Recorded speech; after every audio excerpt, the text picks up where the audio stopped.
at the Atlantic Canada's first Seafood Industry Innovation Summit.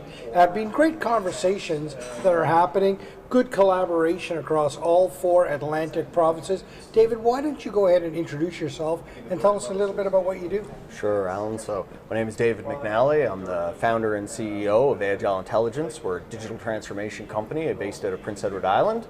We fired up in 2017. Myself, I've spent about 20 years in the digital productivity space. I've been fortunate to work with a number of hardware and software technology companies along the way. Identified a gap where automating the data collection from a manual process to get faster answers in automated reports to the decision makers quicker so they can respond to those critical events. And happy to be here. So tell me now what your product or service looks like. What exactly does it look like? Sure. So what we built with Agyle is really we built a dashboard, a business intelligence brain, if you will. And what we're able to do is we're able to take data from disparate sources and be able to pull that in there to automate the alerts, notifications, reporting, trends, visualizations, all that great stuff that people want to see in this day and age, in order to meet compliance, in order to understand where their operations are at, in order to better track some of the data that's driving some of the profitability and eliminating some of the waste along the way. And the way we do that, Alan, is we actually complement that in a number of ways. One of the ways that we do it is we have a clipboard app that's available on any Android or Apple device. Users can download it, unlimited scalability across their operation. They can utilize our no-code form builder in order to bring any of their paper-based, manual-based processes onto that app, so they're driving information from anyone, anywhere, at any time, and automating the process along the way. Sector specific, or are you agnostic of sector? Agnostic, Alan, agnostic across the board. We work with a number of large and small operations. Our biggest client would be a couple $1 billion a year in annual revenue, one of the largest protein providers in Canada, all the way down to some guys that are doing a couple $100,000 in revenue. So we built that solution to be able to satisfy a number of different levels within the market, whether it's seafood, whether it's meat, poultry, or vegetables, fruits, you name it. Information is power, right? And to have it at your fingertips and being able to make decisions off it is so vitally important, no matter how big or small you are. Absolutely, Alan, you're right. And even outside of an operational level, with government, with organizational level, driving that information is even more important. We've been able to deliver some great solutions to some of our government partners. As an example, we've automated the entire lobster buying process on Prince Edward Island.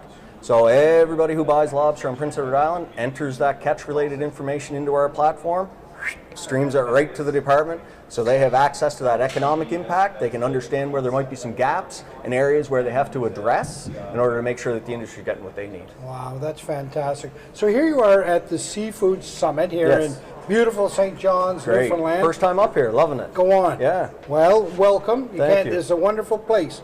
So here you are. One of the things that they have a real big focus on here is, of course, digitization, right? Yes. How do they help their processors get into that digital world? You're already there. Yes. You must have a lot to offer to the conversation. Yeah, it was great. Actually, I just finished doing a little seminar there around traceability with regards to how some of our customers utilize our product to make sure that they're meeting MSC, Marine Stewardship Council traceability requirements, meeting FDA requirements, which is coming down the pipeline here for the seafood industry, I believe in 2026. And using that information as well for operational improvements, identifying areas where they can reduce their waste, recapture some of those profits and put it back in. So yeah, we've been very fortunate to have a number of customers in the seafood space and beyond that, but it's been really fun.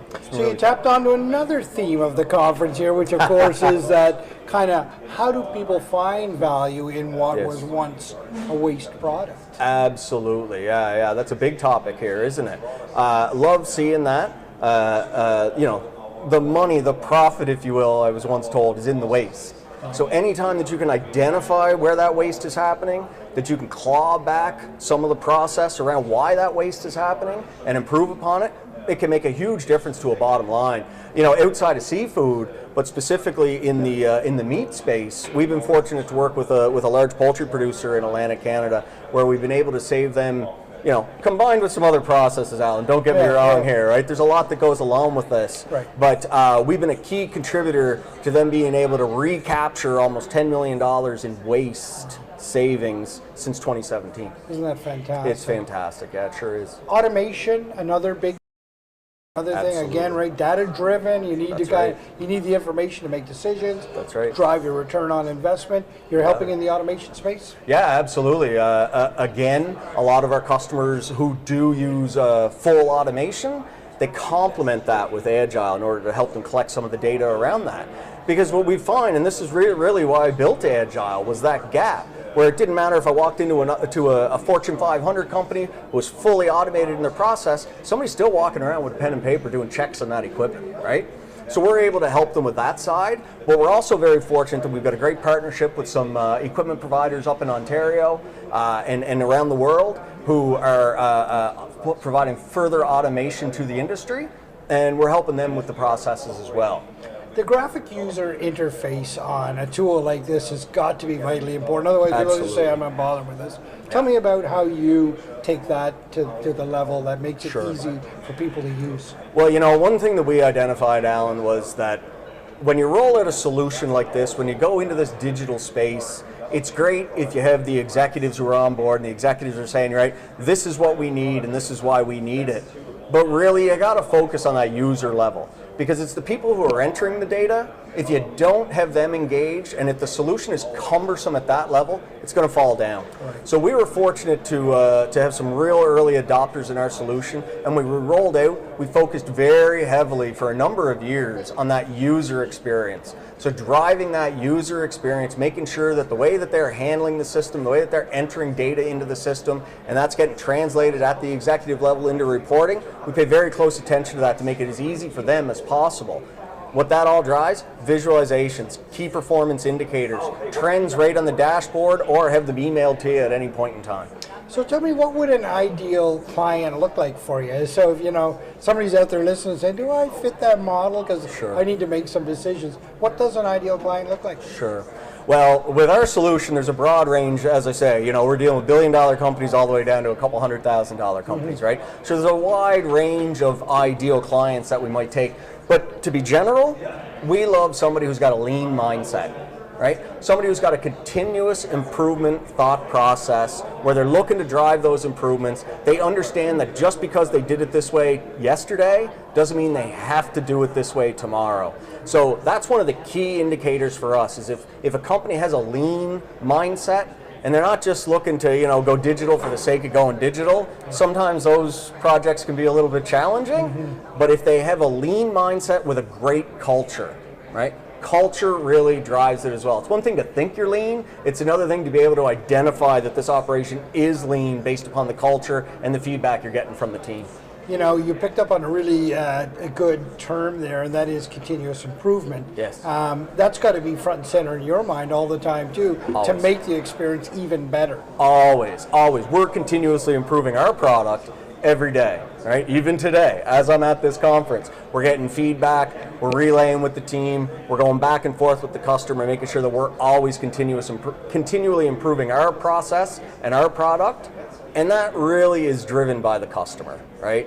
All the features in Agyle were really driven by industry, driven by the customer. I don't think there's any feature in Agyle where it was me and the developer team and our other team sitting around, writing stuff down on a whiteboard because we thought it was cool to develop, right? Everything is customer feedback driven. Yeah, it's not there just for the sake of it being there. Exactly. It solves a problem. That's right. It's solving a problem.